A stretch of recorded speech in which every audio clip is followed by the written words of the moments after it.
Before the world knew his name, before the cameras, before the trophies, before the spine surgeries and the wheelchair, there was only one thing Ronnie Dean Coleman believed in: work. Not glory, not fame, just relentless, bone-breaking, soul-shattering hard work. He wasn't born into privilege. He wasn't sculpted in some elite lab of athletes.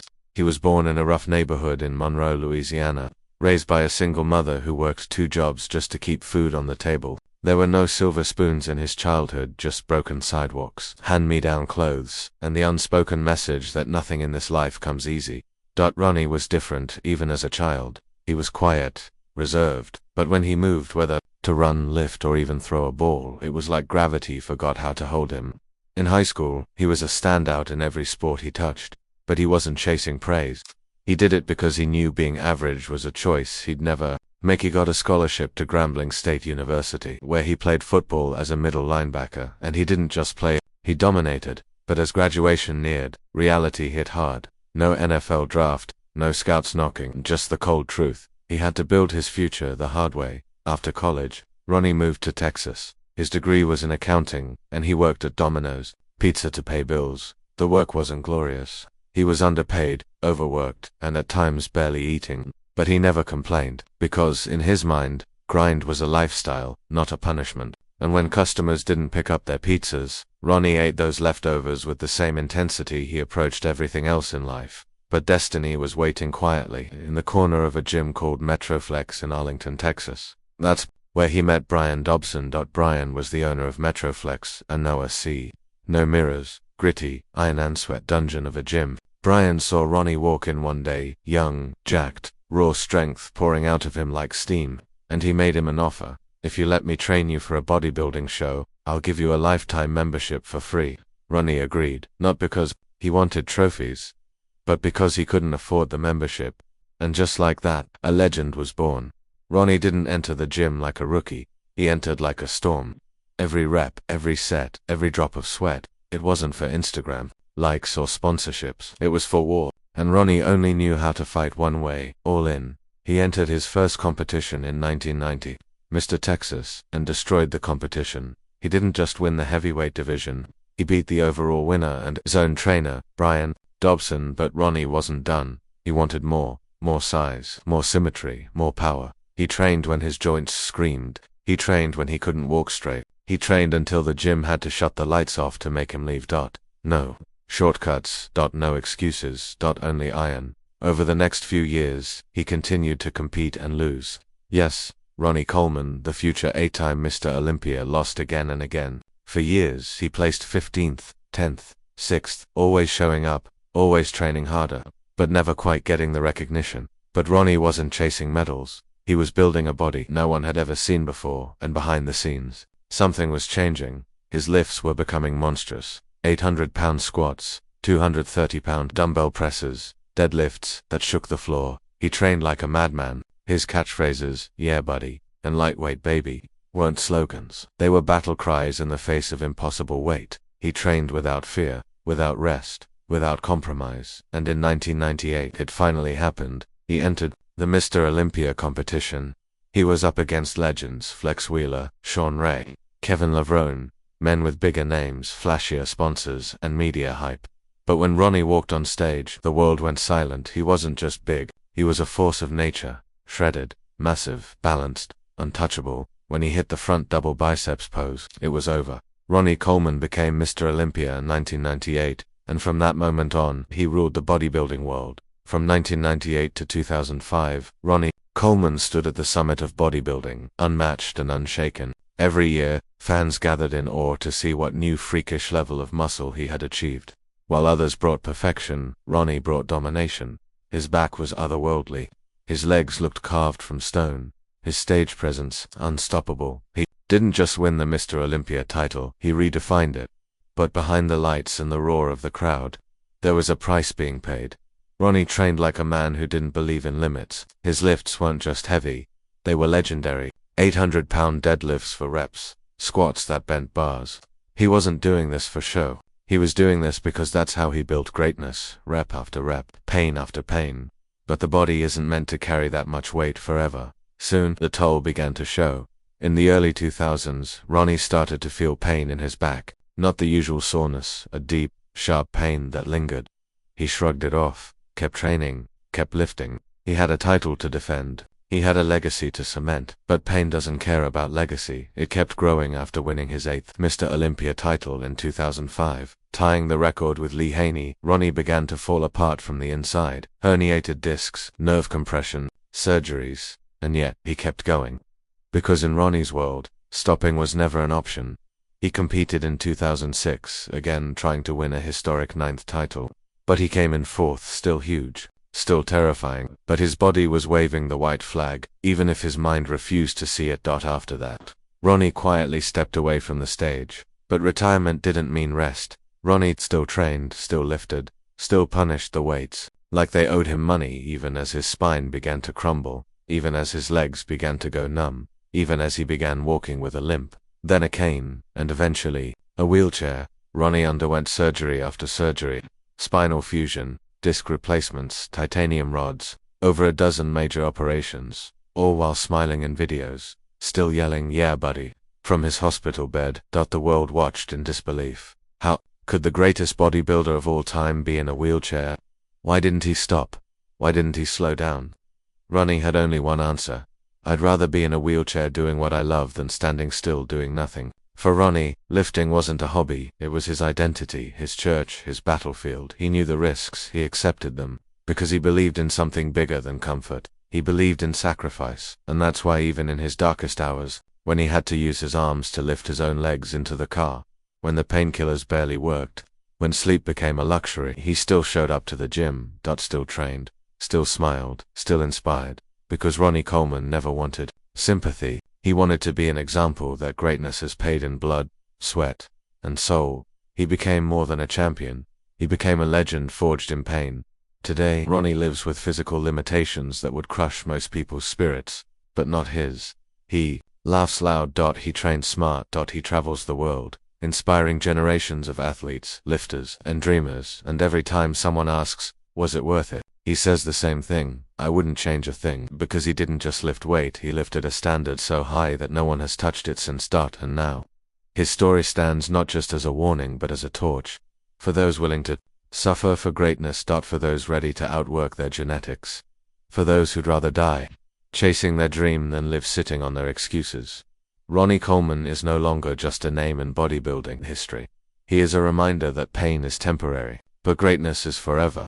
After the lights of Mr. Olympia faded, and the roar of the crowd became a memory, Ronnie Coleman was left with something more permanent. Pain that had started small, a slight ache in his hips, a burning sensation in his lower back. At first he ignored it. What's a little pain to a man who's carried 800 pounds on his back like a feather? But the pain wasn't just a whisper, it was a scream waiting to erupt. And soon, it did.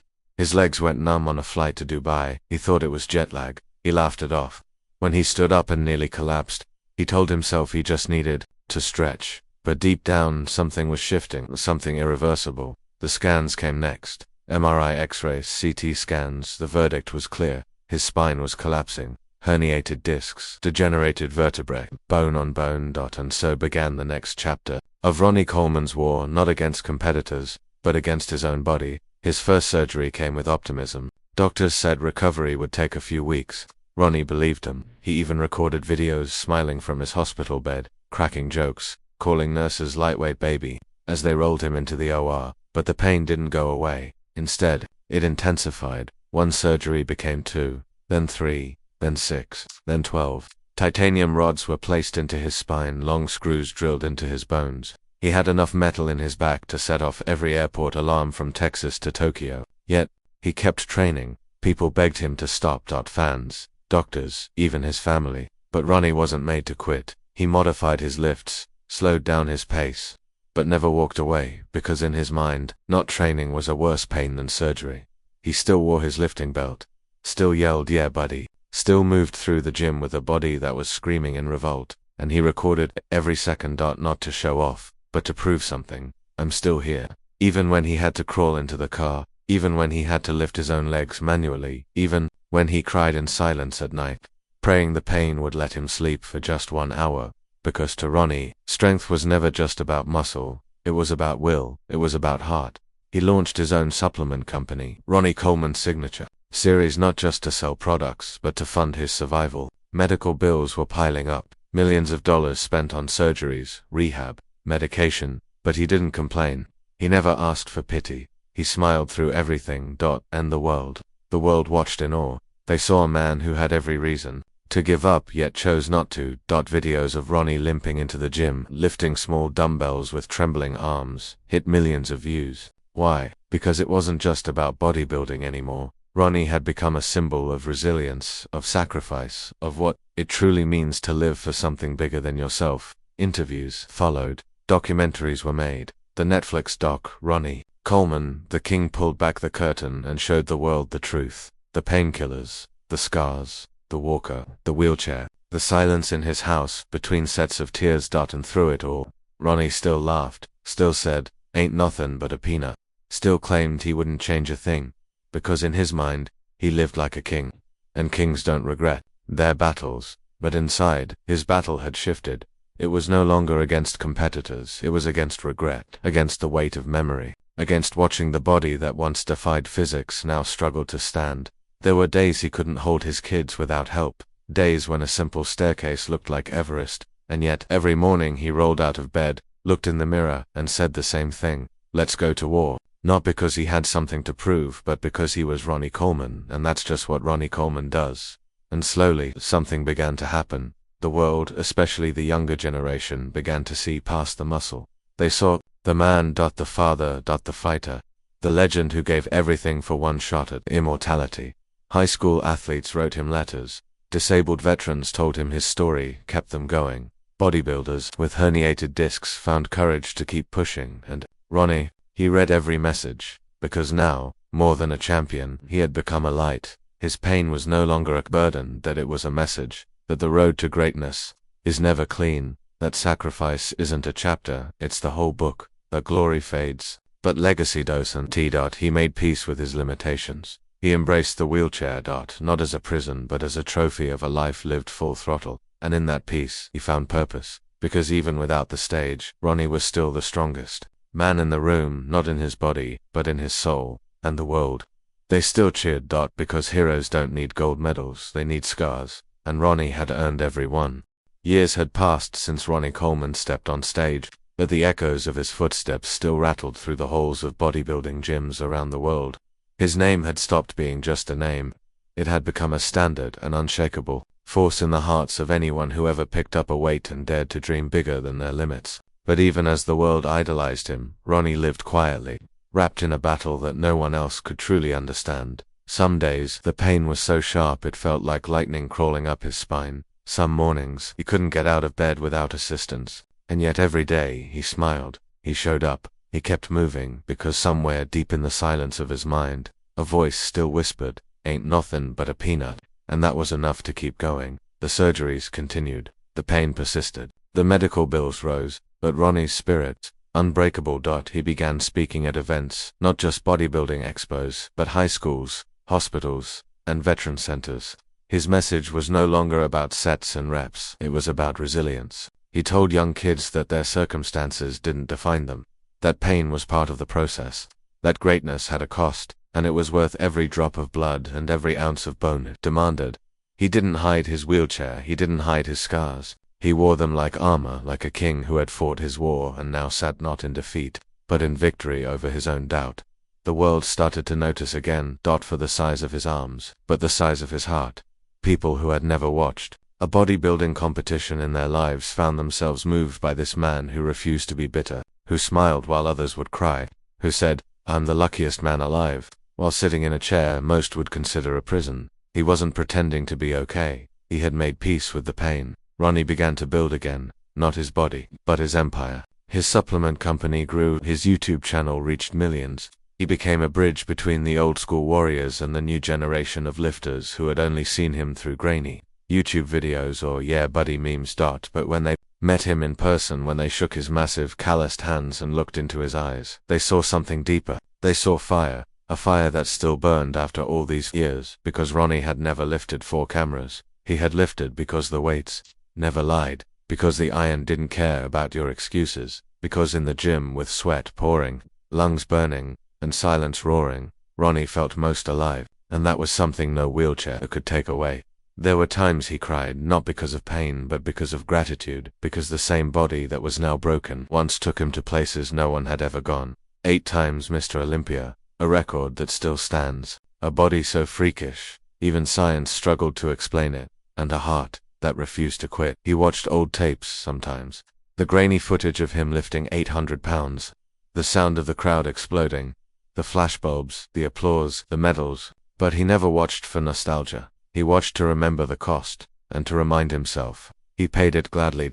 When his daughters asked him if it hurt, he said yes. When they asked why he did it, he said, because I loved it more than anything. Ronnie didn't need validation. He didn't need to be remembered as the greatest. He just wanted to be remembered as the man who gave everything. And that's exactly what happened. Young lifters painted murals of him on gym walls. Old champions told stories of the day they saw Ronnie backstage, quiet, focused, a beast in human form. Every gym, every platform, every weight rack echoed his legacy. He had built a kingdom, and even in the shadow of pain, he ruled it with dignity. And then came the questions, would you do it all again? He never hesitated. Yes, every rep, every surgery, every scream, I'd do it all again. Because Ronnie Coleman didn't just build muscle, he built a legacy that outlived his peak, outlasted his pain, and outshined even his medals. He became a teacher, a hero, a blueprint, for everyone struggling, for every kid who felt like they didn't matter, for every soul who believed their pain meant they were finished. Ronnie's story screamed otherwise. That pain is proof you're alive. That struggle is where strength is born. That the fight, the real fight, isn't in competition. It's in choosing to smile when your world breaks. Ronnie Coleman became more than the king of bodybuilding. He became the king of comeback, the king of courage, the king of never quitting. And when he's gone, long after the iron cools and the lights fade, people won't remember the exact weight he lifted. They'll remember how he lifted. With heart. With humility. With hunger. They'll remember a man who lost everything and still claimed he had it all. Because Ronnie Coleman didn't just inspire lifters, he inspired the world.